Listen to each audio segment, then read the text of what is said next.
Hello बच्चों, क्या हाल चाल? बढ़िया। आई होप आप सभी अच्छे हैं और सभी अपने घरों में अच्छे होंगे, सेफ और सुरक्षित होंगे। तो बच्चों, पिछले वीडियोज में हम आपसे बात किए थे।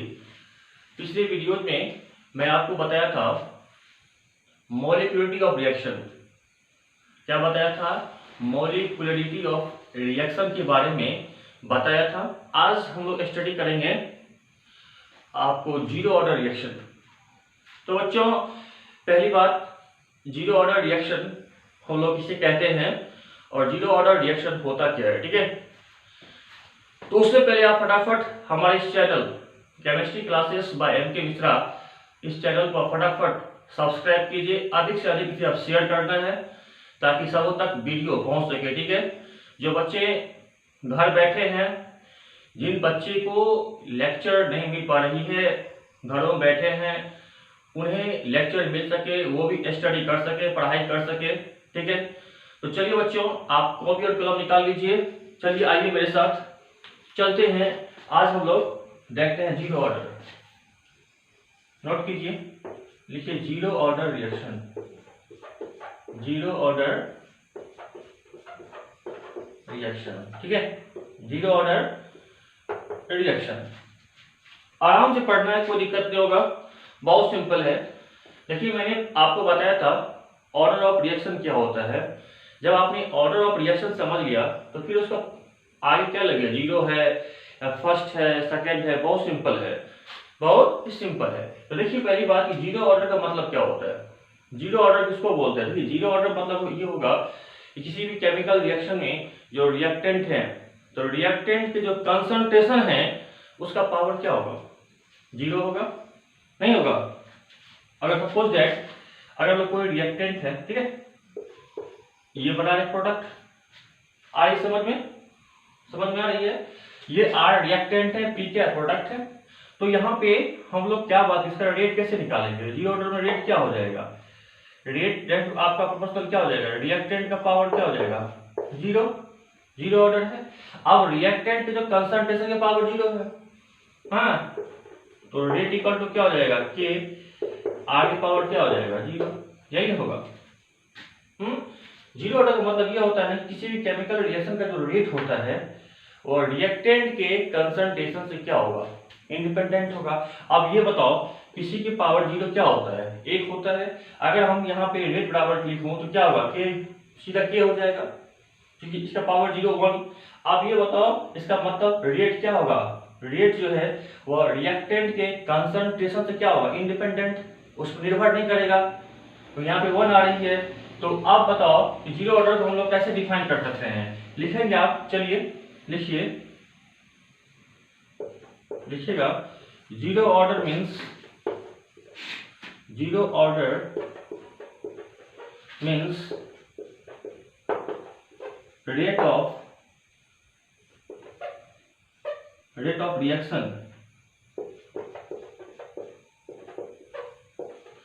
rate of reaction is directly proportional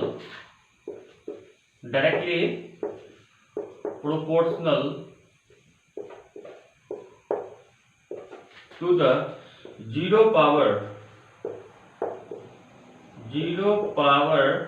of the concentration,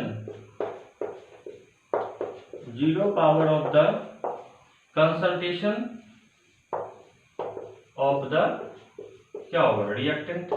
आ रही समझ में मेरी बात? तो हम लोग जीरो ऑर्डर को ऐसे डिफाइन कर सकते हैं कि जीरो ऑर्डर ये होता है कि रेट ऑफ रिएक्शन क्या होगा? डायरेक्टली प्रोपोर्शनल होगा to the zero power of the concentration of the reactant. तो रिएक्टेंट का पावर क्या है? रिएक्टेंट के जो कंसंट्रेशन का पावर क्या होगा? जीरो होगा, ठीक है? तो उससे हम लोग क्या बोलेंगे? जीरो ऑर्डर रिएक्शन कहेंगे। अच्छा, इसको ऐसे ही आप बोल सकते हो कि रेट ऑफ रिएक्शन क्या होगा? रिएक्टेंट की जो कंसंट्रेशन है उससे क्या होगा? इंडिपेंडेंट होगा। इसके पावर, किसी की पावर जीरो, वन आप समझते हो। तो रेट ऑफ रिएक्शन क्या होगा? कि रिएक्टेंट की जो कंसंट्रेशन है उससे इंडिपेंडेंट। आप ऐसे भी कर सकते हैं, ठीक है? आप नोट कर लो। नोट कर लिया। तो जीरो ऑर्डर के बारे में देख लिए। अब इसको हम लोग डिराइव करते हैं। क्या करते हैं इसको हम लोग डिराइव करते हैं। आइए हमारे साथ, चलिए इसको हम लोग डिराइव करते हैं। ठीक है, चलिए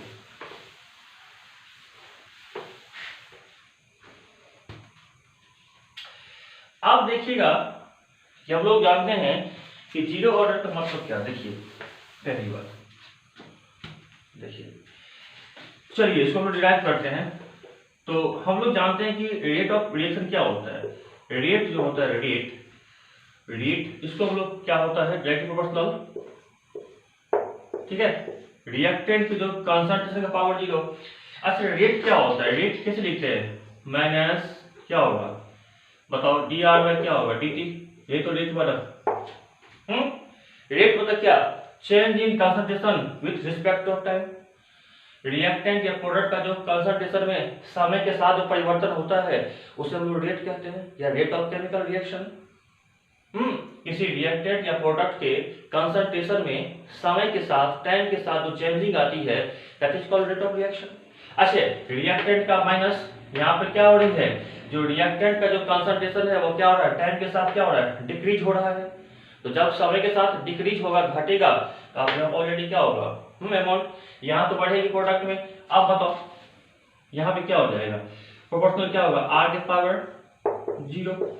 तो रेट को मैंने ऐसे लिखा, minus D R by D T, very small change. अब देखिए, अब कुछ सीन ऐसा होता है, यहाँ क्या हो जाएगा, minus D R by D T होगा, है इसको टाइम क्या लाएंगे बताओ, कांस्टेंट के आर टू दी पावर बताओ क्या हो जाएगा, जीरो।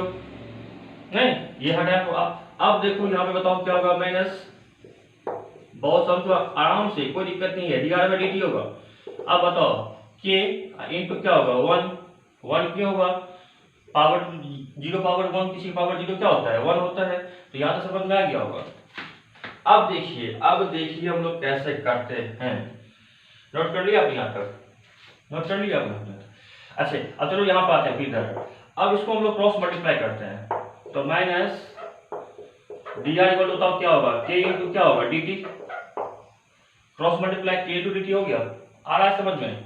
चलो अब तो डी आर बताओ इक्वल टू क्या हो जाएगा, डी आर इक्वल टू क्या हो जाएगा, इधर माइनस मल्टीप्लाई हो जाएगा, माइनस के इंटू क्या होगा, डी टी।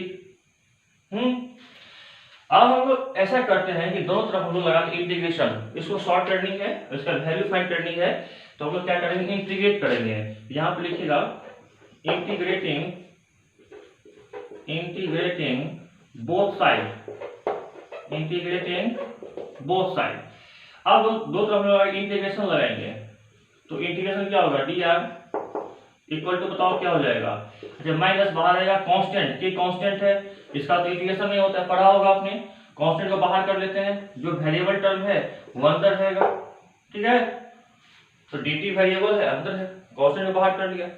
चलो अब dr का क्या होता है, dx का इंटीग्रेशन x, तो dr का क्या हो जाएगा बताओ फटाफट, r होगा, आ रहा समझ में, माइनस के dt का क्या होगा, dt का t, dr का dt का क्या हो जाएगा t। अब प्लस उसमें हम लोग जोड़ते हैं i या c जोड़ेंगे, तो बताओ यहाँ c क्या हो जाएगा, इंटीग्रेशन कांस्टेंट। पढ़ा होगा ना मैथ्स में, ये मैथ पढ़ने की कोई दिक्कत तो नहीं। जब निकालते हैं इंटीग्रेशन तो उसमें जोड़ते हैं ना कांस्टेंट को, तो c को क्या बोलेंगे, इंटीग्रेशन कांस्टेंट। जो कोई से भी कुछ भी हम बाहर से अपने से खुद भी कुछ ऐसा नहीं है, मैं अप्लाई कर रहा हूँ, जो फंडा है, जो रूल है वही आ रहा है। तो आप इंटीग्रेशन निकालते हुए मैथ में यहाँ पे जोड़ते हुए क्या चीज बताओ, इंटीग्रेशन कांस्टेंट ऐड कर दिया। अच्छा कितने आदमी यहाँ पे आई भी लिखते हैं, कितने आदमी यहाँ पे आई भी लिखते हैं, ठीक है। चलो आप नोट करो फटाफट, नोट कर लो फटाफट, यहाँ समझ में आ गया, नोट कर दिया। चलो अब देखो, चलो वन बाय वन इसको मैं रिलैक्स कर रहा हूँ, बहुत सिंपल है, चलिए आइए मेरे साथ। अच्छा अब बताओ यहाँ पे अगर हम लोग टाइम जीरो लें, क्या लें, अगर t इक्वल टू क्या लें, जीरो, अगर टाइम जीरो होगा तो उस केस में r इक्वल टू हो जाएगा बच्चों r naught, r equal to क्या हो जाएगा, r नॉट। अच्छा, आर नॉट क्या है? Initial concentration. जब समय जीरो होगा, इमेजिन करो कि जब रिएक्शन स्टार्ट नहीं है, जब टाइम जीरो है, तो जब टाइम जीरो है तो रिएक्शन में क्या होगा? कंसंट्रेशन क्या होगा? मेंटेन वही है, खर्च तो होगा नहीं, क्योंकि समय जब टाइम जीरो बता रही है, मैंने एज्यूम मान लिया कि समय को जीरो मान लिया, टाइम लैग क्या है? जीरो है, तो जो हमारा कंसंट्रेशन है वह क्या होगा? इनिशियल कंसंट्रेशन के बराबर। तो आर नोट क्या है? Initial concentration. तो आप नोट कर लोगे यहाँ पे आर नोट क्या है बच्चों? इनिशियल, स्टार्टिंग का इनिशियल कंसंट्रेशन। आ रही बात समझ में? Initial concentration. अब देखो यहाँ वैल्यू रखते हैं, जब टी का वैल्यू जीरो रखेंगे तो आर का, तो आर इक्वल टू क्या हो जाएगा? R naught. चलिए, तो आर नॉट इक्वल टू क्या हो जाएगा? Minus K into zero plus सी हो जाएगा। तो बताओ सी इक्वल टू क्या हो जाएगा? सी इक्वल टू आर नॉट। अब इस सी का वैल्यू हम लोग इसको मान लेते हैं, हम लोग फर्स्ट इक्वेशन। क्या मान लिया? फर्स्ट। चलिए, तो पुटिंग द,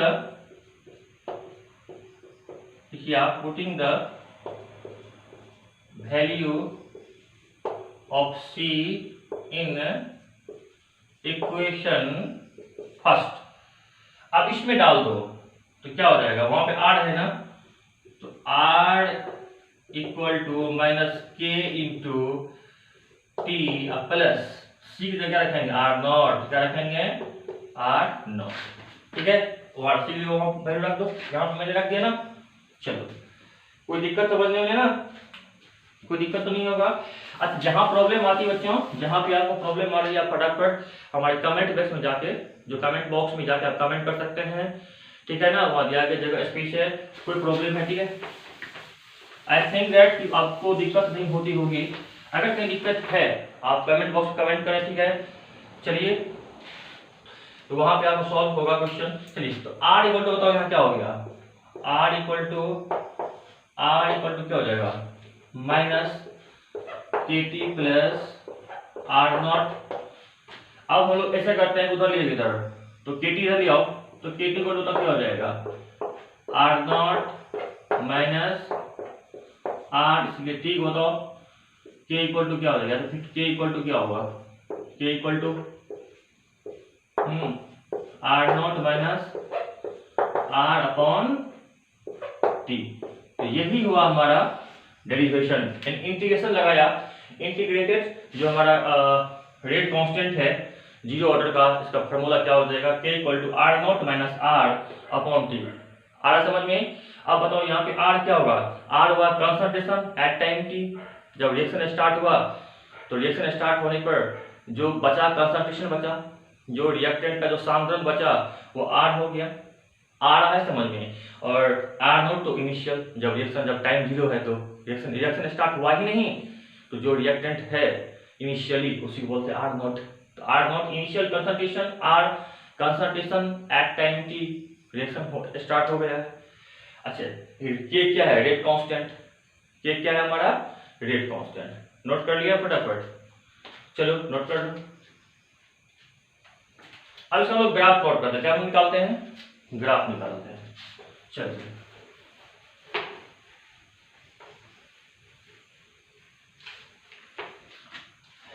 तो बच्चों आइए मेरे साथ हम ग्राफ देखते हैं। क्या देखते हैं इसका हम लोग ग्राफ। तो k equal to R naught minus K equal to क्या आ गया? बताओ मेरे साथ, पढ़ो इसको। k equal to R naught minus R upon T आ गया, अपॉन टी आ गया। अच्छा, जीरो ऑर्डर में क्या होता है? जीरो ऑर्डर का मतलब होता है बच्चों कि रेट ऑफ जो केमिकल रिएक्शन है, rate of chemical reaction reactant के कंसंट्रेशन से इंडिपेंडेंट। पावर जीरो था तो मतलब क्या, वन तो उस पर डिपेंड नहीं कर देगी। तो आप ऐसे भी होते हैं, यहाँ लिखेंगे ग्राफिकल, यहाँ ग्राफ ऑफ जीरो ऑर्डर। कौन सा ऑर्डर? Zero order. आ रहा समझ में? अब देखिए इसका ग्राफ में प्लॉट करते हैं। अगर इसको हम लोग रेट माने, क्या माने? ये रेट है, rate of reaction. Rate of क्या है? रिएक्शन। आ रहा समझ में? अगर y plane rate of reaction है, x क्या है? x concentration. x को मैंने क्या मान लिया? बच्चों कंसंट्रेशन। अब बताओ ग्राफ कैसा होगा, ग्राफ हो जाएंगे कैसा होगा बताओ, इंडिपेंडेंट हो गया ना। जब ये ग्राफ एक्स प्लेन क्या हो गया, एक्स प्लेन का समानांतर है, इसका मतलब जो रेट ऑफ रिएक्शन है वह कंसंट्रेशन पर डिपेंड निर्भर नहीं करेगा। तो ग्राफ क्या हो गया, समानांतर हो गई, इंडिपेंडेंट है। तो मैंने बताया था कि जो रेट होते हैं वो रेट क्या होता है, रेट बराबर के आर की पावर 0। तो रेट इक्वल टू क्या हो जाएगा, रेट बराबर के इंटू 1। इसका मतलब जो केमिकल जो रिएक्शन का रेट है वो क्या किया, इस पर डिपेंड नहीं किया। किस पर डिपेंड नहीं किया, तो रिएक्टेंट की कंसंट्रेशन पर पावर 0। इसका मतलब ग्राफ कैसा हो जाएगा, कर लो, नोट कर लो, नोट कर लो। चलिए हम लोग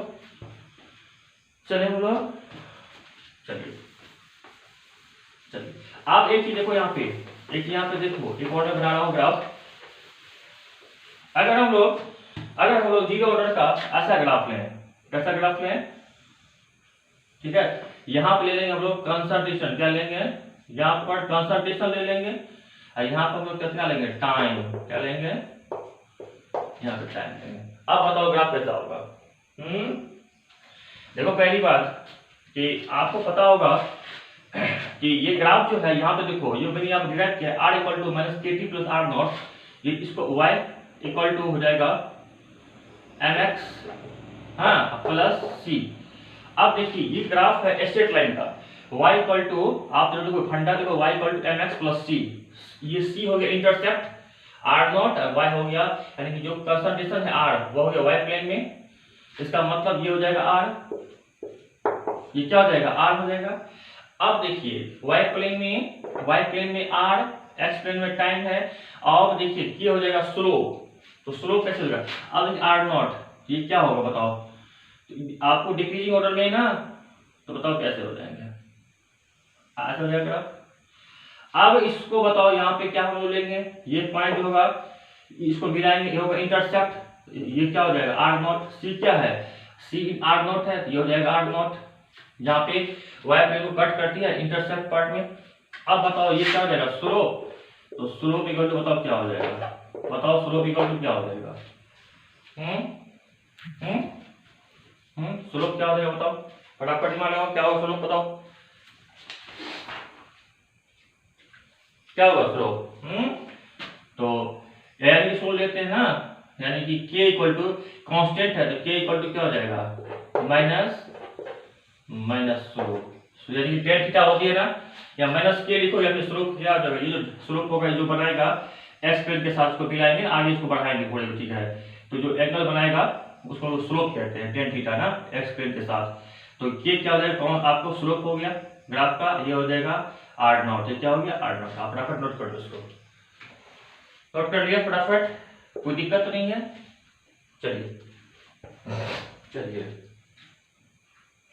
चलिए हम लोग, ये ग्राफ किसका है, स्ट्रेट लाइन, इसका ग्राफ हुआ ये y बराबर माइनस mx प्लस c। चलिए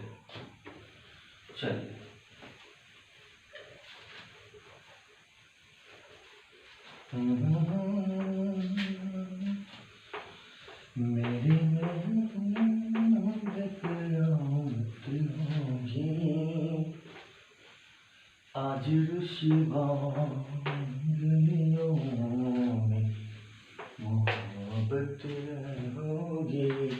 चलो बच्चों, तो हम लोग चलते हैं। ये तो जीरो ऑर्डर को मैंने डिराइव कर दिया, इंटीग्रेट निकाल दिया। अब हम लोग आते हैं किस पर, फर्स्ट ऑर्डर। किस पर आते हैं, फर्स्ट ऑर्डर। अच्छा, जीरो ऑर्डर कुछ एग्जांपल्स हैं जो काफी एग्जाम बोर्ड में आते हैं। बेसिकली जो बच्चे बोर्ड की तैयारी कर रहे हैं, हमारे बोर्ड्स में एग्जाम देंगे, उसके लिए तो वरदान है भाई। इसका एग्जांपल लिख लो भाई, एक एग्जांपल पूछता है कभी कभी, खास करके कि जीरो ऑर्डर का एग्जांपल दे। जीरो ऑर्डर का मुझे कुछ एग्जांपल चाहिए, बताओ क्या होगा। Example of zero order, example of zero order. देखिए डिकम्पोजिशन ऑफ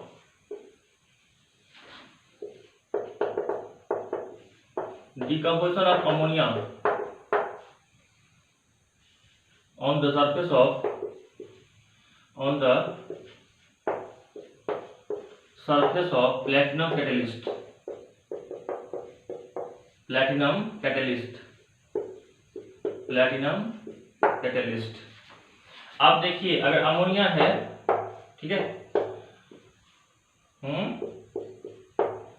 N2 प्लस क्या देगा H2, आ रहा समझ में, आ रहा समझ में। तो इसका रेट क्या हो जाएगा, इसका रेट हो जाएंगे इस केस में कि NH3 तो पावर क्या होगा 0। देखो ये चीज जो है, क्योंकि मैंने कहा भी था कि ऑर्डर जब भी हम लोग फाइंड करते हैं तो ऑर्डर निकलता है एक्सपेरिमेंटली, प्रयोग के द्वारा आप एक्सपेरिमेंटली ऑर्डर निकाल दो 0। तो अगर किसी ये प्लेटिनम के साथ, ये प्लेटिनम कैटलिस्ट है, प्लेटिनम यहाँ पर क्या काम कर रहा है, कैटलिस्ट का, उत्प्रेरक का। इस उत्प्रेरक क्या होता है आपको पता होगा, जो रिएक्शन के रेट को बढ़ाता है, जो अभिक्रिया के दर को बढ़ाता है, लेकिन अपने आप में किसी प्रकार का परिवर्तन नहीं लाता है, उत्प्रेरक कहलाता है, जिसको हम लोग कैटलिस्ट कहते हैं। तो जब अमोनिया पर हम क्या करेंगे, ये तो गैस किस फेज में है, यहाँ पे ये गैस फेज में है, N2 भी गैस है और हाइड्रोजन भी गैस है। तो इस गैस को क्या करेंगे, प्रेशर बढ़ाएंगे, क्या करेंगे, प्रेशर देंगे, बढ़ाएंगे, इंक्रीज करेंगे।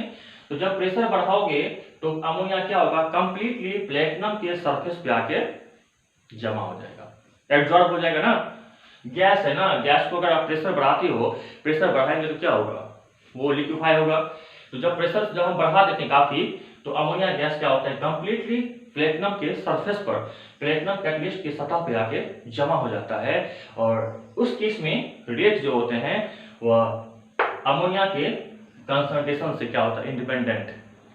तो कितना बार पूछा गया क्वेश्चन है बोर्ड में, या फिर कितना बार नीट में पूछा क्वेश्चन है, नीट में पूछा गया है कि अमोनिया का जो होता है डिकम्पोजिशन, ठीक है ना, प्लेटिनम सरफेस पर, प्लेटिनम कैटलिस्ट के सतह पे, वह कौन सा ऑर्डर होगा, 0 और फर्स्ट। अगर आप एक चीज, तो अगर आप प्रेशर काफी बढ़ाते हो तब, अगर प्रेशर कम रखोगे, अगर हम लोग प्रेशर को मिनिमम रखते हैं तो ये बिहेव करेगा फर्स्ट ऑर्डर। और यहाँ पर याद रखना कि अगर आप प्रेशर ज्यादा बढ़ाते हो तो अमोनिया लिक्विफाई होके प्लेटिनम के सरफेस पे आके पूरा जमा हो जाएगा। लेकिन अगर प्रेशर का वैल्यू कम रखा, कम प्रेशर है, तो उस केस में अमोनिया जो होते हैं वो आपका जो प्लेटिनम पे थोड़ा सा आपको एब्जॉर्ब होगा, सतह पे जमा होगा, थोड़ा सा कम प्रेशर अप्लाई करने पर वो बिहेव करेगा फर्स्ट ऑर्डर। तो फर्स्ट ऑर्डर कब होगा, जब प्रेशर का वैल्यू लो होगा, जब प्रेशर ज्यादा हो जाएगा तो कंप्लीटली अमोनिया प्लेटिनम सरफेस पे आके जमा हो जाएगा पूरा पूरा। तो उस केस में बिहेव करेगा ये 0 ऑर्डर। पावर क्या मान लिया, यहाँ पे 0 मान लिया। ये पूछा गया कुछ, आप नोट करो फटाफट, इसको नोट कर लो, ठीक है। और इसमें तापमान होता है 1130 केल्विन, ध्यान देंगे कितना होता है, 1130 केल्विन होता है टेम्परेचर। तो ये सब क्वेश्चन आते हैं कभी कभी, ये पूछा गया क्वेश्चन है। चलिए हम आगे चलते हैं।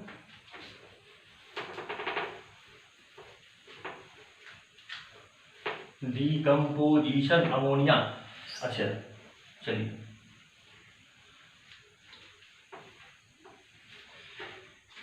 तो बच्चों हम लोग आते हैं एक चीज डिराइव करते हैं, आते हैं फर्स्ट ऑर्डर, इस पे आते हैं हम लोग फर्स्ट ऑर्डर रिएक्शन। जिसने आपने 0 ऑर्डर को मैंने निकाला, वैसे ही आपको निकालते हैं फर्स्ट ऑर्डर। क्या निकालते हैं हम लोग, फर्स्ट ऑर्डर। चलो फटाफट याद लिखो, फर्स्ट ऑर्डर। देखिए इसका मतलब क्या होता है, अगर रिएक्टेंट है प्रोडक्ट में, तो इसका रेट क्या हो जाएगा बताओ, रेट प्रोपोर्शनल टू क्या हो जाएगा, रिएक्टेंट का पावर 1। तो इसको हम लोग कैसे लिखेंगे, इसको लिखेंगे rate of chemical reaction is directly proportional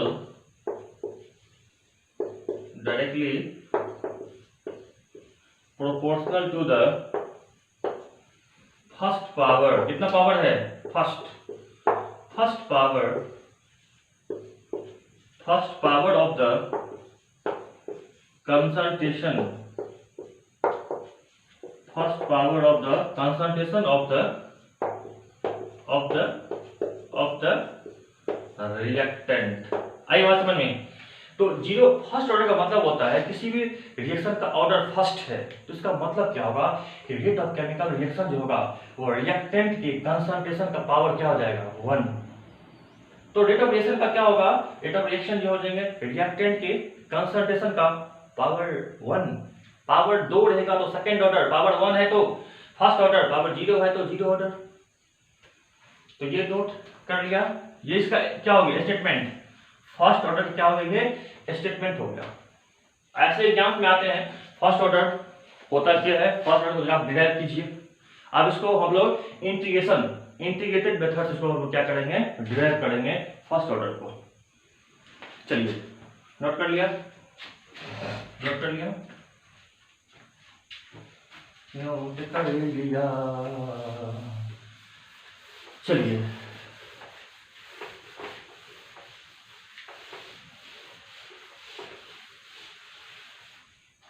अब देखो, तो यहाँ पे रेट बताओ, यहाँ रेट क्या होगा माइनस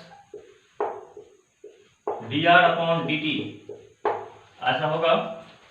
प्रोपोर्शनल क्या हो जाएगा, r की पावर क्या होगा 1 dr by dt equal to क्या होगा k इंटू r होगा।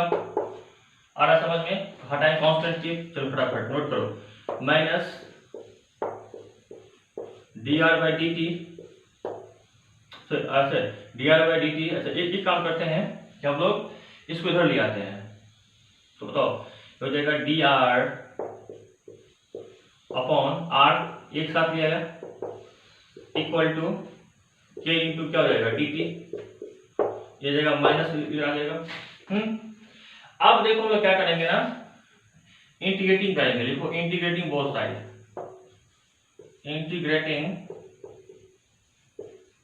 Both side, integrating both side we get, लगा इंटीग्रेशन तो क्या होगा बताओ, dr by r, dr by sorry integration dr upon r equal to constant का तो नहीं होता है ना इंटीग्रेशन, बाहर कर कांस्टेंट को बाहर कर, लगा इधर dt। अच्छा dr बाय क्या होगा नेचुरल लॉग, ln क्या हो जाएगा, ln क्या होगा e to the power r minus k dt का t या प्लस c क्या होगा इंटीग्रेशन कांस्टेंट। देखो dx बाय क्या होता है नेचुरल लॉग, ये क्या है नेचुरल लॉग है, ln e to the power r हो जाएगा। चलो अब फिर सेम वैसे ही करेंगे, t इक्वल टू 0 तो r बताओ क्या हो जाएगा, r बराबर r नॉट, आ समझ में। तो यहाँ पर दो वैल्यू, तो यहाँ पर रखो इसमें फर्स्ट वैल्यू, तो natural log e to the power r, तो यहाँ पर हो जाएगा r naught equal to minus k, t का जगह 0 प्लस c, तो c इक्वल टू क्या हो जाएगा ln e to the power क्या हो जाएगा r नॉट, वही होगा। यहाँ पर टाइम 0 ले लिया तो k इंटू 0, और जब टाइम 0 है तो r equal to r naught, तो यहाँ पर रख दो value ln e to the power r naught minus k into 0 plus c, तो c इक्वल टू ये हो गया। अब इसको फर्स्ट मान लो इक्वेशन, अब c का मान यहाँ पर रख देंगे, c का वैल्यू इसमें रख देंगे। चलिए नोट कर लो,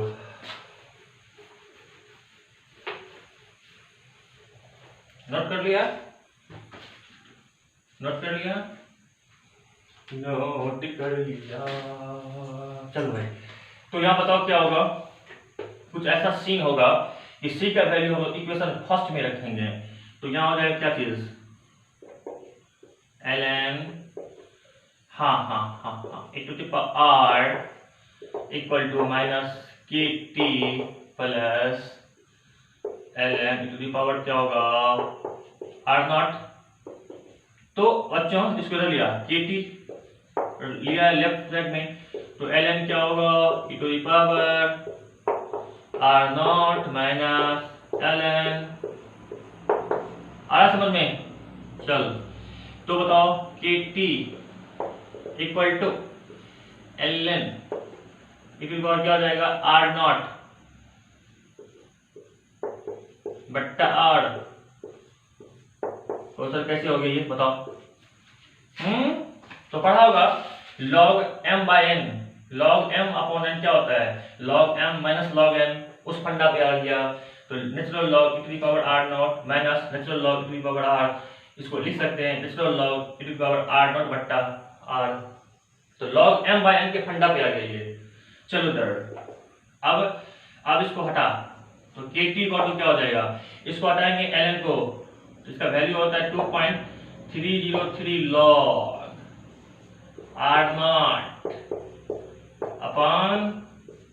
अपन r, इसीलिए k इक्वल टू क्या होगा 2.303 बट्टा t log r नॉट बट्टा r। यही है फंडा, उतार लो भाई। तो k इक्वल टू क्या हो जाएगा 2.303 upon t log r naught बट्टा r हो गया। अच्छे, आपको याद रखना पड़ेगा, याद रखियो कि नेचुरल लॉग का वैल्यू क्या होता है, क्या होता है पता होना चाहिए कि ln का वैल्यू क्या होगा। ln, यहाँ पे ln है ना, मैंने यहाँ पे लिखा है ना ln, साइड में लिख लोगे। ln का वैल्यू क्या होता है, ln का वैल्यू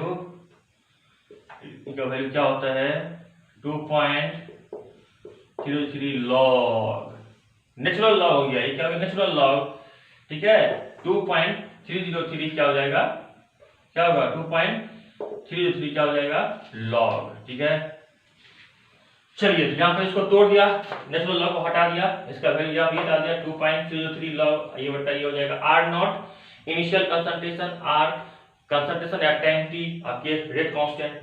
फटाफट इसका ग्राफ बताओ क्या हो जाएगा, इसका ग्राफ बताओ क्या होगा, ग्राफ तो इस पर डिपेंड करती है। अगर हम लोग बात करें, ये हमारा क्या है, फटाफट करो, रेट, ये है कंसंट्रेशन, ये क्या है कंसंट्रेशन। ग्राफ बताओ कैसा हो जाएगा, ग्राफ होगा ऐसा। तो रेट ऑफ रिएक्शन डायरेक्टली होता है इसमें। तो रेट ऑफ रिएक्शन क्या होता है ना, फर्स्ट ऑर्डर में directly proportional to the concentration of reactant. ये बढ़ेगा तो ये बढ़ेगा, तो ग्राफ कैसा होगा, पास करेगा ओरिजिन से, मूल बिंदु से पास करेंगे, दोनों एक बीच का ये बढ़ रहा है, ये भी बढ़ रहा है एक्स वाई के साथ। नोट कर लो फटाफट।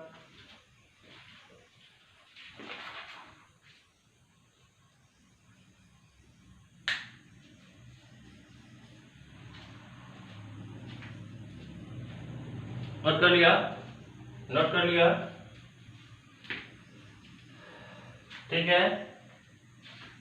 चलिए नोट कर लिए।